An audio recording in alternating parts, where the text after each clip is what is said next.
Hello mga ka-green fingers! Share ko din ang aking itinanim na sili. Ay naku, ang dami kong itinanim na sili. Ilan lang ang mga nabuhay, pero thankful pa din kasi nabuhayan ako. So ang ginawa ko, nilagay ko sila sa mineral water. Ayan, maliliit pa, ilang dangkal pa lang siya. At eto, ang ginawa ko, pinutulan ko yung dulo niya. At nagkaroon siya ng madaming steam. Ganun pala yun. Nakita ko din lang sa isang vlogger na ganun ang gagawin sa sili daw. Para magkaroon siya ng maraming branches. So, ayan, yung malalaki, pinutulan ko. Ayan sila, oh. Ayan siya.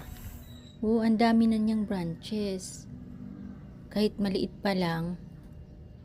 Mga 4 siguro yung malalaki na at pinutulan ko yung dulo niya. Tulad nito, ayan, pinutulan ko sila.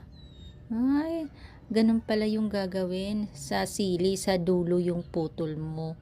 Yung iba naman like okra or hindi ko alam kung anong pang mga gulay, yung stem naman nila sa ilalim. Pag 7 leaves na daw, pwede nang putulin, tanggalin yung dahon. Yung sili pala iba.